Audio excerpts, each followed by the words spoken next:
folks, this is GreenXI welcoming you right back to Let's Play Umineko. This is episode 121.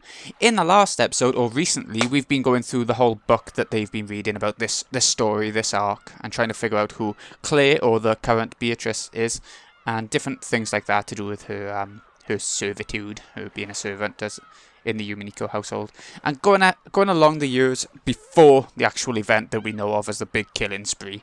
So I got a new telly, just as an FYI, so a couple of the settings on the PC haven't adjusted to it automatically, so I've had to go through and try and play around with it. Hopefully it's okay, and the same as normal, if that's if that's okay. So it's the first episode of doing it like that. Let's find out. It's been a while since I've actually played, well, a little while. Like 5 or 6 days. So, because I tried to get ahead with this series. Chapter 7, Sprout of Love, Root of Love. Oh, is Beatrice gonna be loving? We've been told she can't love, but 1 year later. 1982. 4 years until the incident. It's good to get this sort of background info. Story. This looks like it's going to be a happy part. Seriously. Why do guys turn into total morons when they get together? Jessica's room was filled with laughter. It was one hell of a reality check. I thought this guy was a bit cool, a bit adult-like. And then I see him with some of the other guys in our class, talking about dirty stuff with his creepy laugh. That's what people do when they're not trying to flirt with someone. It's true that boys always act like little kids when they're together. Well, it's not like girls are any different. Ha! The fun chat between girls continued without end.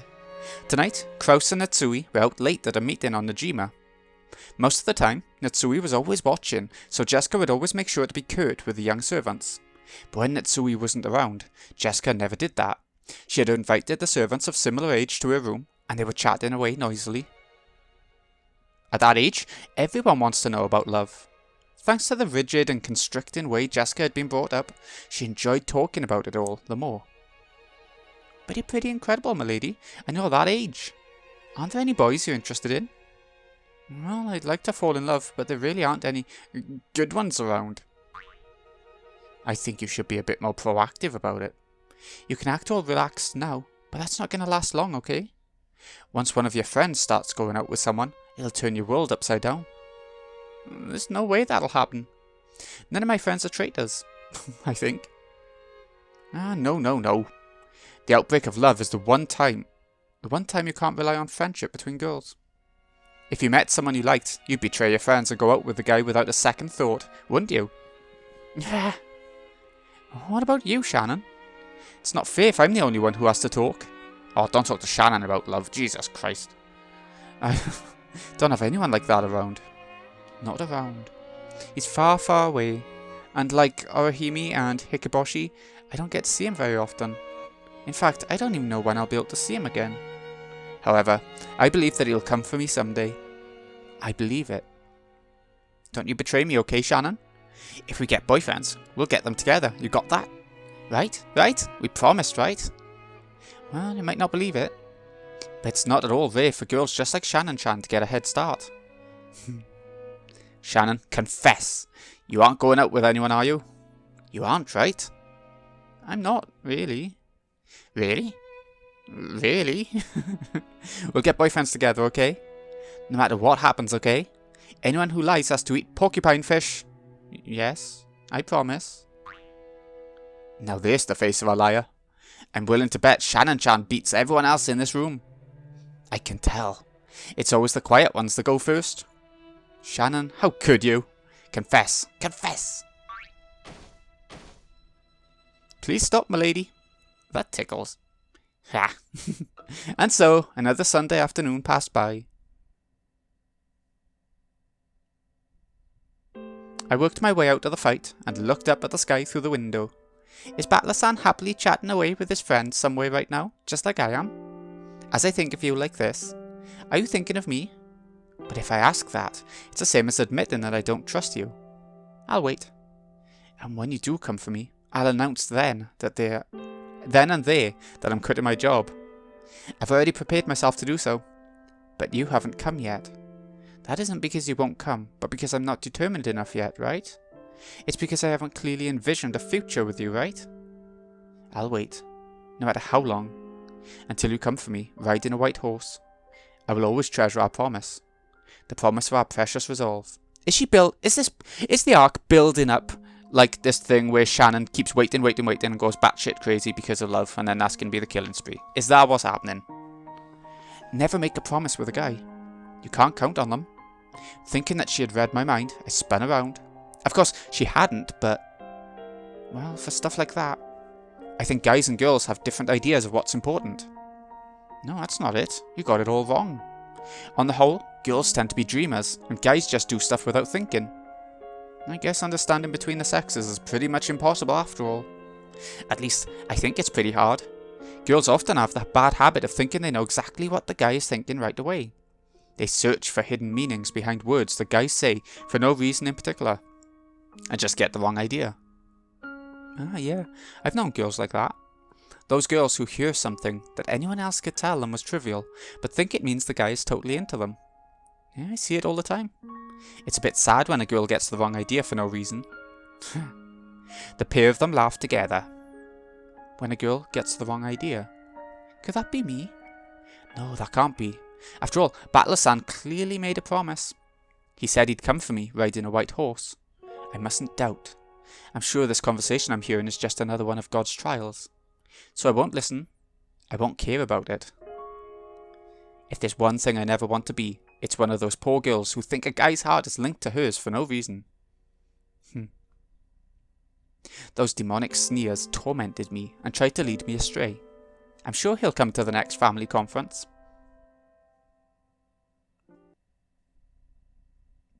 I'm sure. But Battler-san didn't appear at the 1982 conference either. Bit by bit, things were changing from the way they'd been at the last family conference he'd come to. Everyone had gotten completely used to Kirie-sama, Rudolph-sama's new wife, and she came down off the boat with a familiar stride. Her daughter, Angie-sama, was growing well, and all of the family focused their attention on her. Even Maria-sama, though she was still tiny, was already 5 years old. She was full of energy and old enough to enjoy playing with George-sama. Jessica-sama and George-sama had already stopped talking about Battler-san's absence. It was the same with the other relatives too. No one touched on the subject, as though they had forgotten that Battler-san was missing. Maria-sama had only been 3 when she'd last seen Battler-san.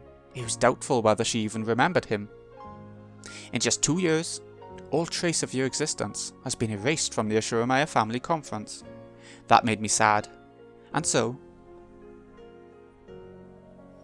it looks like Battler-san didn't come back this year either. True. Feeling a bit lonely? Well, Uncle Rudolph and Aunt Kirie don't even bring him up anymore. It looks like Battler-kun was much more serious about it than we thought. I wonder if he really will stay away forever. It looks like that was him leaving the nest after all. He spread his wings and left for a new stage of life. Don't you think so? He's always been crazy and reckless. Well, what more do you expect from a guy? Well, we know Battler-kun. I'm sure he's adapted to his new life and is enjoying himself, so I don't think there's any reason to worry. When George-sama said that with a smile, I felt a bit uncertain. What's he mean by, there's no reason to worry? I'm sure he's enjoying himself. This is Battler we're talking about, so you can bet he's forgotten all about us and is having a great time. Yeah, I'll bet he is. And I think that's for the best. Thinking for himself, his family, and his late mother, Battler-kun decided on his own to find a new life. So, I hope he lives that new life to the fullest. If he forgets about the Ashiramaya family, that's just perfect. George-sama smiled at me, as though expecting me to agree. After a moment of shock, I smoothed my expression over and found the expression he was expecting. Is Battler-san living happily? Having forgotten about the family, about me, about our promise? That can't be true. It just can't be. Battler-san must be looking forward to that day of decision, just like me. I'm not mistaken about that. He promised me. He said he'd come riding a white horse. I never asked him to say that. He said he'd come for me on the day I resolved myself to live life for his sake. He made that promise himself. For 2 years, I've believed that.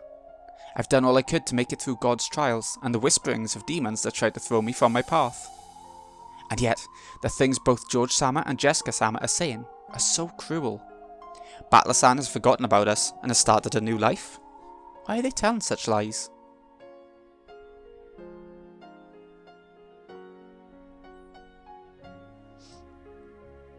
But that night, I dreamed of Battler-san for the first time in a long while. The Battler-san in my dream wasn't the Battler-san I believed in. It was the Battler-san that George-sama and Jessica-sama had spoken of. The one who had forgotten everything and started a new life.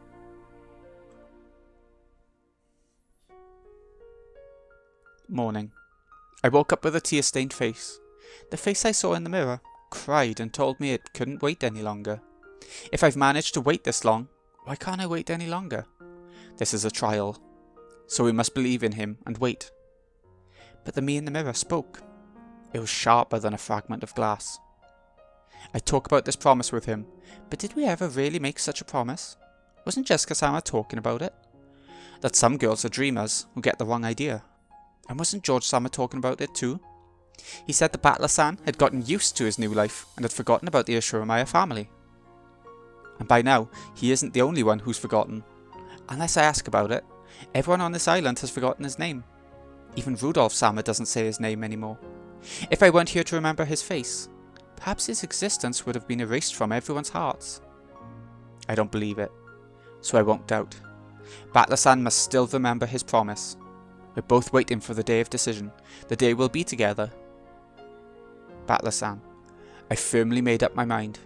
Does the fact that you're not here mean that, after all, I'm not determined enough? No. It's because you and God are testing me, isn't it? In that case, I will endure, until that promised day inevitably comes. So please, Battler-san, I want some proof that you haven't forgotten me. It was the crack that ran across my ceramic-like heart. I had to acknowledge it now. It may be that I'm pretending not to notice something terrifying and sad. Battler-san makes me yearn for him. Battler-san makes me sad. Battler-san makes it hurt. Battler-san, do you still remember me now?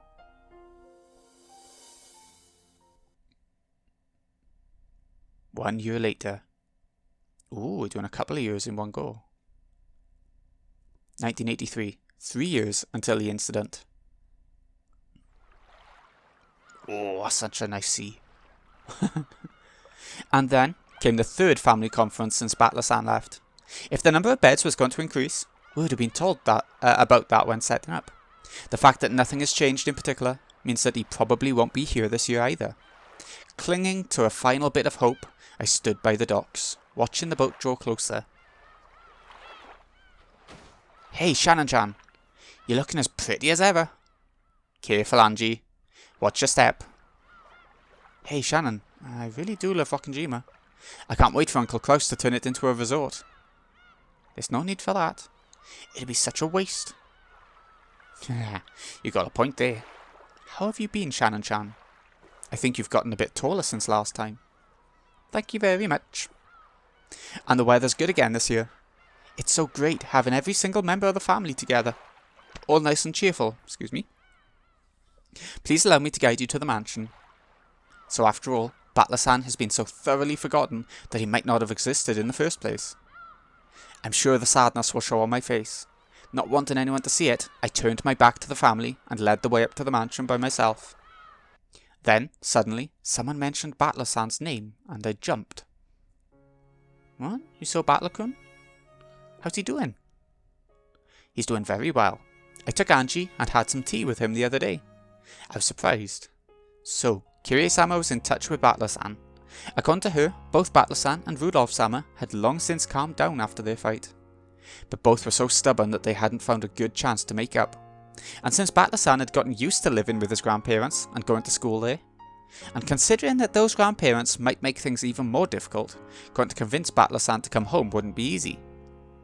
It's just too bad. I think Asumo-san's parents were even more angry than Battler-kun was. This isn't just an issue between Battler-kun and Rudolph-san anymore. Then will Battler be coming back sometime soon? He'll make up with Rudolph-san, but it looks like he doesn't intend to return to the Ashuramaia family. Such a shame. Though I do understand how he feels.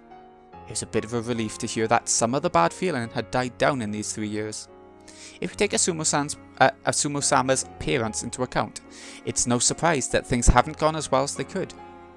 But if Battler-san doesn't hate Rudolph-sama anymore, then someday, surely he'll come back. He'll have grown so much. My resolve will not waver anymore. For some nights these past 3 years, I felt sad and resentful. But now, it feels as though those 3 years were something I needed. After all, the seeds of love, the faint feelings I once had for you, have budded powerfully, waiting for the day that we'll be reunited. This is how honest my feelings for you are now. I love you. I want to see you again as soon as I can. Until that time, I'll keep that bud of love warm and growing for you. I won't doubt the coming of that day anymore. Just as I think of you under the same sky, I believe that you are thinking of me. I'm sure this news about him is a sign that God is cheering me on.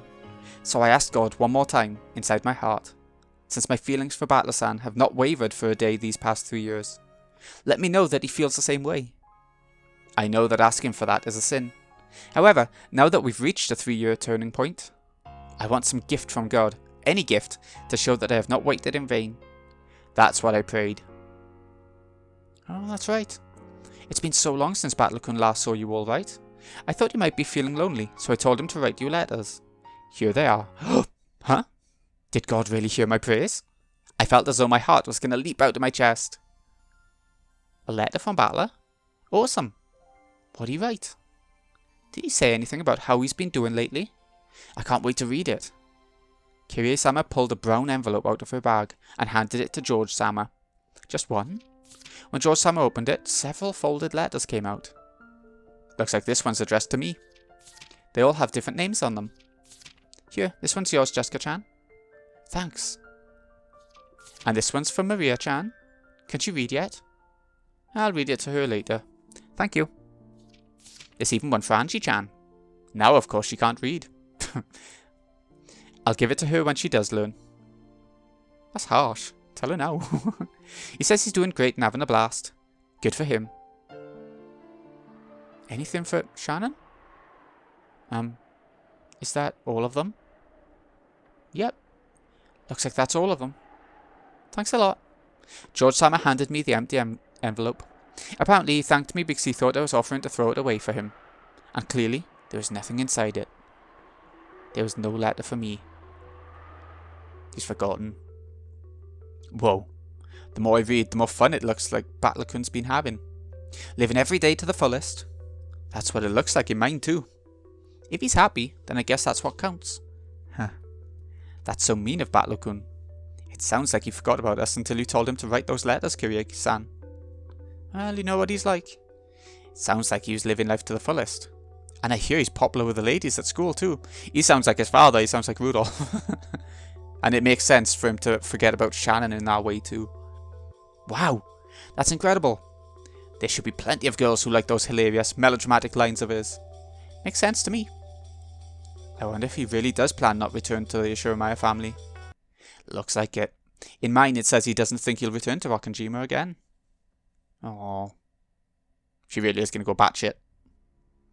I knew that all these letters were trials from God.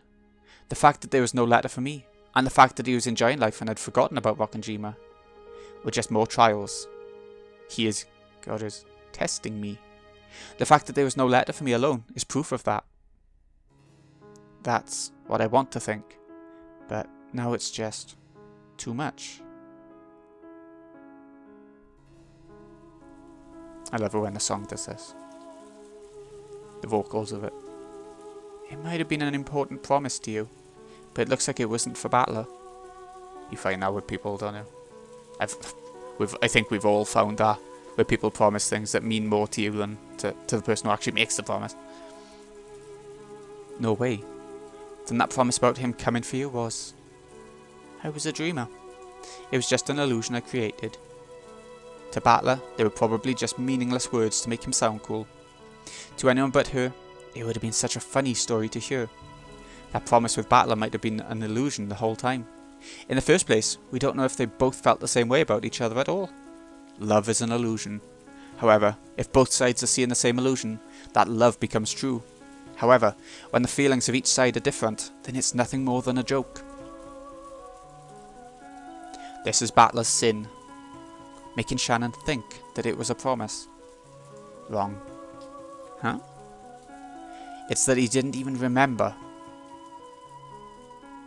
If he simply broke his promise, I could have taken him to task for it. I could have regretted my mistake, or I could have won him back. However, you can't question someone about something they don't even remember. I am unable to hate Battler-san. After all, Battler-san didn't even break his promise. There just wasn't any promise to start with. It was nothing more than a sad joke.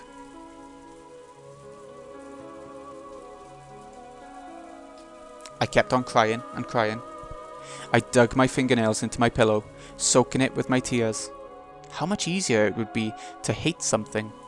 But I can't hate anything. I just couldn't get over my miserable arrogance, which had led me to believe for 3 whole years that he felt the same as I did.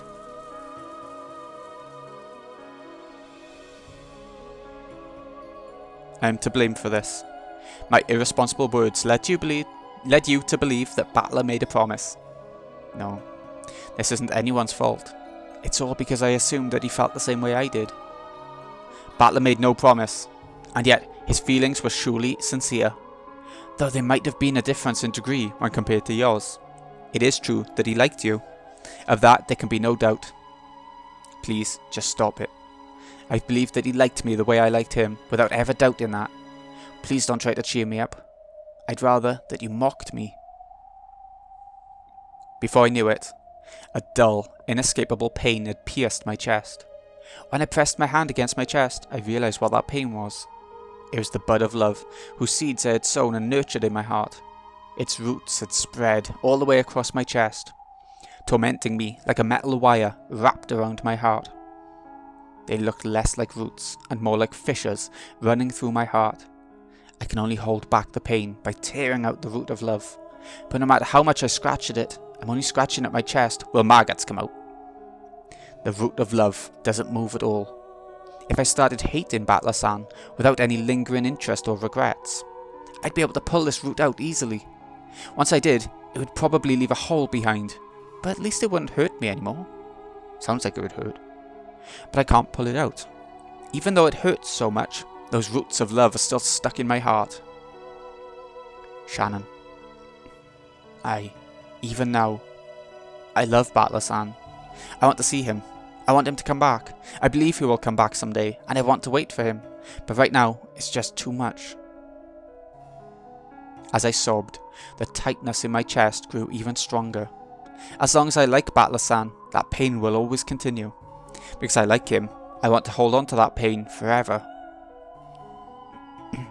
But it was written right there in the letters of George, Sama and the others. Battler doesn't plan on returning to the Ashuramaia family. He's forgotten about me and Rokkanjima, and has started a new life with a different name. I must wait for him for all eternity, despite how painful, aching, excruciating this is. Is this another trial? Is God telling me to wait for him forever? I can't do that. I want to be with Battler-san, but if this is the trial that I must go through for that, then it's just too painful. Beatrice hung her head in shame. If she hadn't encouraged Shannon so much, it probably wouldn't have been this painful. Shannon may have been the one to sow the seed of love in her heart. However, Beatrice had irresponsibly watered it and told Shannon not to give up. Beatrice scratched at her chest, trying to share Shannon's pain.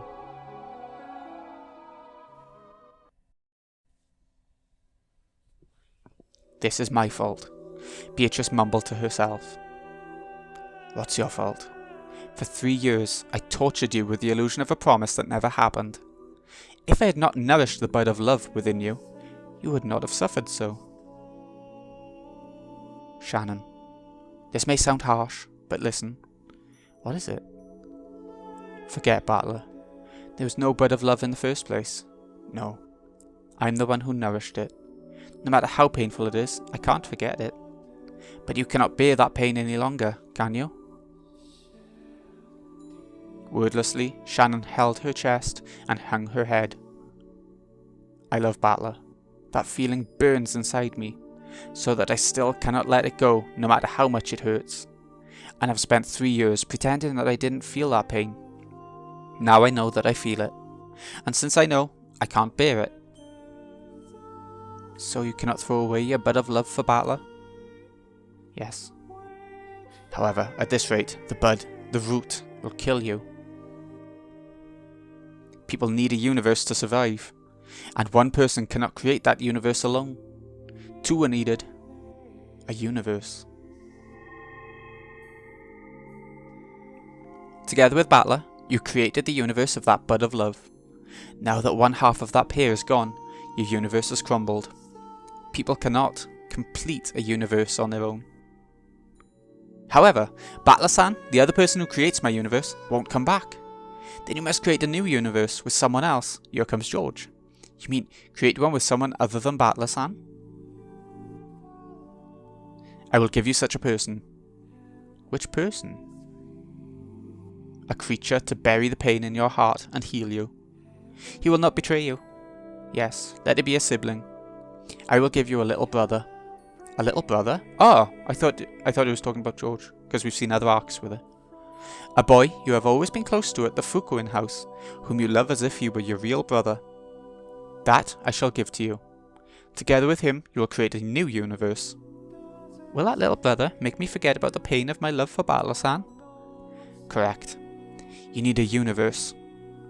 Then what will happen to the bud of love in my heart? My feelings for Battler-san won't change. I can't make them wither. I shall accept that bud and those roots in your place. You will? You can forget the pain of love and create a new universe. I will accept the bud of love in your place. It means that I will accept the pain as well. But I will learn of the single element I do not possess. Love. Beatrice wanted to know love. She wanted to feel what Shannon had felt in the world of humans.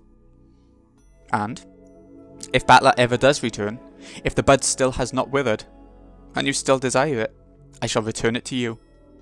What do you think of that? Still hanging her head, Shannon gave a small nod, but said nothing. It would mean release from this unbearable pain, and it would mean giving the bud of love to the witch to hold in her place. Shannon spread the hands that she had held to her chest. As she did, a faint light popped out of her chest and floated in the air, gradually swallowing everything with its brightness. As the brilliant light began to fade away, Shannon and Beatrice, still facing each other, were now inside a vast starry sphere, like a planetarium. They were the only ones in this pitch-black starry sky. Shannon felt as though she'd seen this place once before, but she couldn't remember. Then I made another announcement. Modify this world. Let the bud of love travel from Shannon to Beatrice. This way, Shannon won't be tormented by the bud of love anymore. And furthermore, she will be given a little brother with whom she can create a new universe. The design for the little brother will be a younger boy at the Fukuin house with whom Shannon was close. For a name, let it be the character as the Fukuin house rules state. Yeah, I've decided. That's a perfect name to go with Shannon's. I know who's coming. He'll be a quiet, reticent boy. He'll come to Rokkenjima as a new servant. There he'll open his heart to Shannon. As a duty-minded boy who loves Shannon like a big sister, he'll always be there for her. Let's have him be a special servant like Genji, who is permitted to serve Kinzo directly. Yeah, that sounds kinda cool. Then, Beatrice, from now on, you will carry the bud of love. In other words, the role of being infatuated with Battler and waiting for his return will go to you. While you are still the witch who reigns over Rokkenjima's night, you have also been waiting for Shurumaya Battler ever since that day 3 years ago. Along with this change in setting, I'll give you a new form as well. He did tell us what his ideal woman would look like once, remember?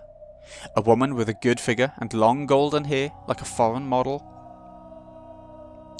Okay, so this is how that form of Beatrice's image was made instead of it being Claire, right? Claire? The green-haired one. Golden hair. Long hair. A good figure. Yeah.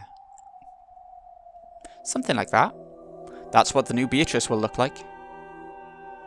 Come now, hold that bud of love in your heart as you wait for Battler. This way, you will learn of love in exchange for earning pain. Yes, this will be the setting for my new world. For Shannon, a new servant like a little brother will come. He will be a silent, reticent boy. Reticent or reticent, right? A duty-minded kid who loves Shannon as a sister. And the bud of love that has tortured Shannon will go to the witch Beatrice. She will just be holding on to the bud of love for the time being. However, while she holds on to it, she will be a maiden in love with Battler. For that time, you will be able to learn what love is. Come, let the world be modified. Oh, I am one yet many. Awaken us, and stretch your wings in this new world.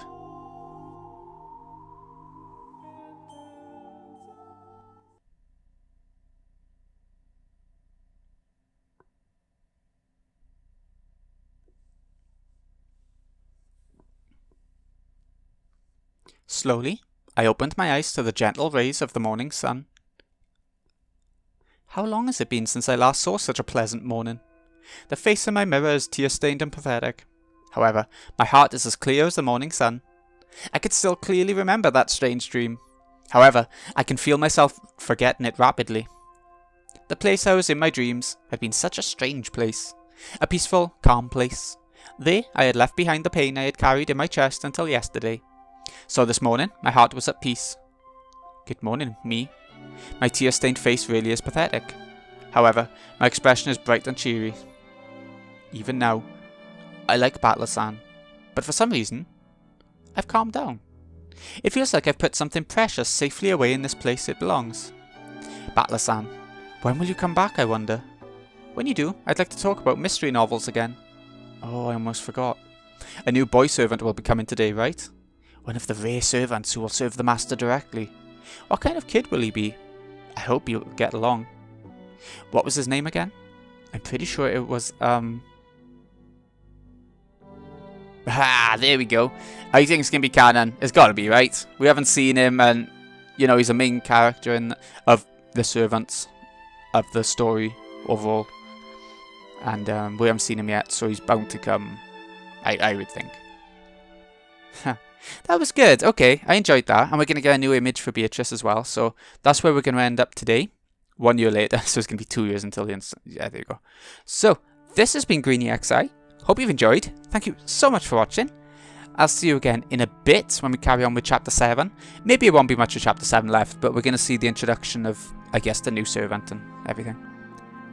Thanks again for watching, folks. See you again in a bit.